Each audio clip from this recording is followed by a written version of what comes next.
ቦታ ገዝታችሁ ቤታችሁን ለመስራት ወይም ጣራውን ለማቆም ላሰባችሁ በአሁኑ ሰዓት እንግዲህ ስንት ብር ያስፈልጋችኋል?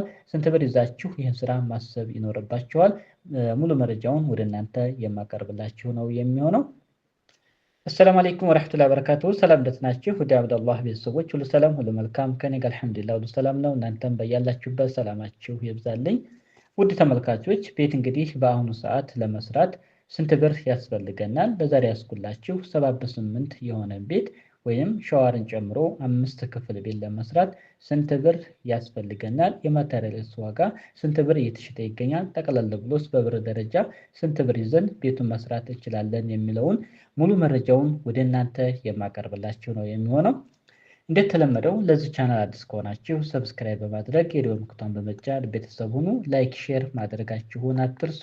አብራችሁ ይቆዩ።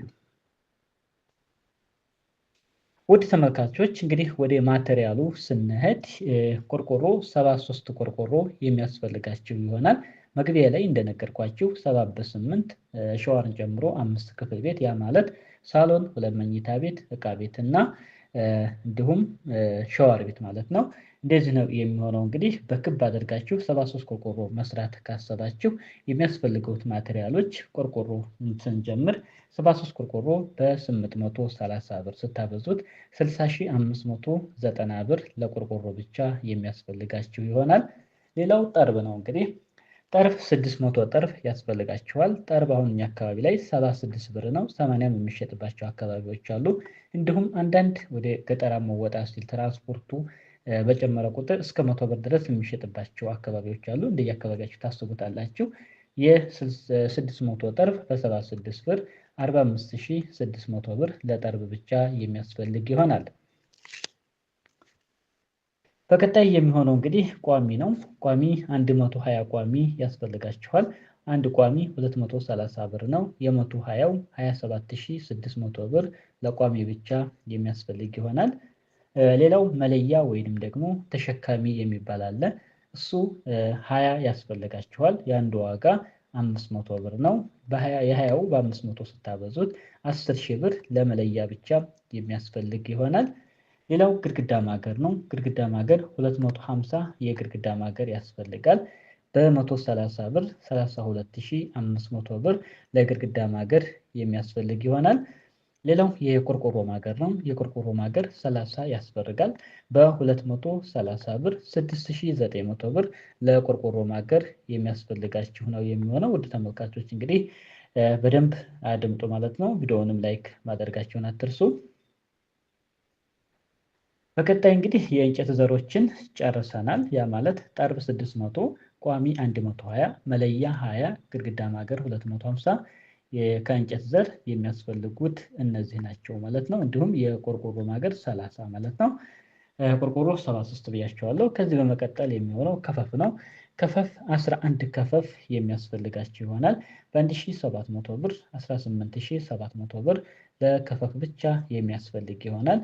ሌላው ሚስማር ነው። የግድግዳ ሚስማር 13 ባኮ ያስፈልጋችኋል። በ900 ብር 11700 ብር ለሚስማር ያስፈልጋል። ሌላው የቆርቆሮ ሚስማር ነው። 2 ባኮ ያስፈልጋል። በ900 ብር 1800 ብር ለቆርቆሮ ሚስማር የሚያስፈልግ ይሆናል።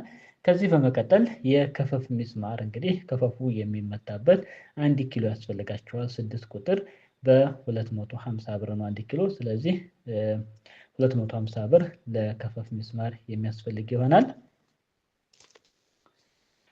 ውድ ተመልካቾች እንግዲህ ቀጣው የሚሆነው ቀለም ነው። የከፈፍ ቀለም ነው። እንግዲህ ከፈፉ ያን 11 ከፈፍ መቀባት አለበት። እሱ ለመቀባት የሚያስፈልገን 2 ሊትር ቀለም ያስፈልገናል። 1 ሊትር 350 ነች። የሁለቱ 700 ብር። ቡሩሽ መቀቢያ 50 ብር 1 ቡሩሽ ያስፈልጋል።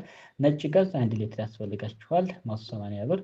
ስለዚህ ውድ ተመልካቾች ከፈፉ ለመቀባት ግዴታ ስለሆነ እነዚህ ነገሮች የሚያስፈልጉ ይሆናል። ያው ሂሳብ ላይ ግዴታ መካተት ስላለባቸው ነው የሰራኋቸው። በቀጣይ የሚሆነው እንግዲህ የተቃጠለ ዘይት ያስፈልጋችኋል። ያ ማለት ምንድን ነው? ግድግዳው ቆሞ እንዳለቀ ውስጡ ኮረት ከመሞላቱ በፊት ለምስጥ ምናምን ላለበት አካባቢ በተለይ ወሳኝ ነው። እሱን መቀባት ወይም መርጨት ይኖርባችኋል። እስከ 30 ሊትር የሚወስድባችሁ ይሆናል። በ50 ብር 1500 ብር ለተቃጠለ ዘይት የሚያስፈልግ ይሆናል። ውድ ተመልካቾች ከዚህ በመቀጠል እንግዲህ ሌላው ምንድን ነው የባለሙያ አለ። የባለሙያ ከ55 እስከ 60 ሺህ ብር ለባለሙያ የሚያስፈልግ ይሆናል። ባለሙያዎች እንግዲህ ከጎዶ ጀምሮ ነው። ጎዶ ቁፋሮ እራሳቸው ናቸው የሚቆፍሩት። ጎዶውን ቆፍረው ቤቱን ጣራውን አቁመው እስከ ማስረከቢያ ከ55 እስከ 60 ሺህ ብር። ይህን ያልኳችሁ ሁሉም ባለሙያዎች ተመሳሳይ ዋጋ ስለማይሰሩ ነው። ስለዚህ ከፍተኛ እስከ 60 ሺህ፣ ዝቅተኛ ደግሞ እስከ 55 ሺህ፣ በዚህ መካከል ለባለሙያ የሚያስፈልጋችሁ ይሆናል። ሌላው የእንጨት ማስጫኛ ሂሳብ ያስፈልጋል። ከላይ የጠቀስኩላችሁ 600 ጠርብ፣ 120 ቋሚ፣ 20 መለያ፣ 250 ግድግዳ ማገር እና 30 ቆርቆሮ ማገር፣ እነዚህን ለማስጫኛ እስከ 10 ሺህ ብር አካባቢ የሚያስፈልጋችሁ ይሆናል። እንደ ቦታው ርቀት ይወሰናል። ነገር ግን በየአካባቢያችን እንጨት ነጋዴዎች ስላሉ ብዙ ስለማይርቅ እስከ 10 ሺህ ብር ለእንጨት ማስጫኛ የሚያስፈልግ ይሆናል። ብዙ ከራቀም ይጨምራል ማለት ነው። ስለዚህ ውድ ተመልካቾች እንዲሁም የቆርቆሮና ክፈፍ ማስጫኛ እስከ 1000 ብር፣ ምክንያቱም እነዚህም እናንተን የሚመስሉ ስለሆኑ ሙሉ ማቴሪያሉን እንግዲህ በዚህ መንገድ ማቅረብ ይኖርባችኋል ማለት ነው። አሁን 78ቷን ቤት ጣራዋን ለማቆም የሚያስፈልጉን ማቴሪያሎች አሁን የጠቀስኩላችሁን ይመስላል። ልክ ቤቱ ከቆመው በኋላ እንግዲህ ምን ያስፈልገዋል? ወዲያውኑ የውስጥ ኮረት መሟላት አለበት፣ ጎዶ ማለት ነው። የተቃጠለ ዘይት ከተረጨ ወይም ከተቀባ በኋላ ወዲያውኑ ቤቱ እንዳይዛባ የሚጠብቀው ቶሎ ብሎ ምን መሆን አለበት? ኮረት መሞላት አለበት ጎዶ። ለሱ እስከ 1 ሲኖ ኮረት ያስፈልጋችኋል። እስከ 12 ሺህ ብር፣ እንዲሁም ራቅ ካለ ከዚህም በላይ ሊሆን ይችላል ማለት ነው። ሌላው ምንድነው ከመቶ ከተዘረገፈ በኋላ ወደ ጎዶ ማስሞሊያ እስከ 2000 ብር፣ ከ2000 እስከ 2500 የሚያስፈልጋችሁ ይሆናል። ግዴታ መሞላት ስላለበት ማለት ነው። ውድና የተከበራችሁ ተመልካቾች እንግዲህ 78 ለመስራት የሚያስፈልገን ማቴሪያል እና በብር ደረጃ የጠቀስኩላችሁን ይመስላል። ጠቅለል አድርገን ስንደምራቸው እነዚህን ሂሳቦች 303100 ብር አካባቢ በአሁኑ ሰዓት የሚያስፈልጋችሁ ይሆናል። እስከምን ደረጃ? ከቦታ ውጭ ቤቱ ይቆምና ጎዶ ኮረት ተሞልቶ እስከዚህ ደረጃ ነው ማለት ነው። ቀጣው ስራ የሚሆነው ምንድን ነው? ውሃ ልክ ማሳሰር ነው የሚሆነው። ውሃ ልክ ይታሰራል። ውሃ ልክ እንደታሰረ ወዲያውኑ ገረገንቲ መሞላት ይኖርበታል። ከዛ በኋላ ቀስ ብላችሁ ቤቱን መረጋ፣ መቃን፣ ገጠማ ምናምን እያለ ይሄዳል። ምናልባት እንግዲህ ከዚህ በላይ ያለውን ሂሳብ ደግሞ በሌላ ቪዲዮ የምሰራላችሁ ይሆናል። እናንተም ደግሞ አቅሙ ካላችሁ ይሄ ብር እስከ 300 እና 320 ሺህ አካባቢ ድረስ ብር ከያዛችሁ ቤታችሁን 78 የሆነ ቤት መስራት ትችላላችሁ። እስከ 320 ሺህ ያልኳችሁ ምንድን ነው? አንዳንድ እንጨት ውድ የሚሆንባቸው፣ ትራንስፖርት ውድ የሚሆንባቸው አካባቢዎችም ስላሉ ያንን ታሳቢ ማድረግ እስከ 20 ሺህ ብር ብትጨምሩበት እስከ 320 ሺህ ብር ለማቆም ብቻ በቂያቸው ነው በአሁኑ ሰዓት ማለት ነው።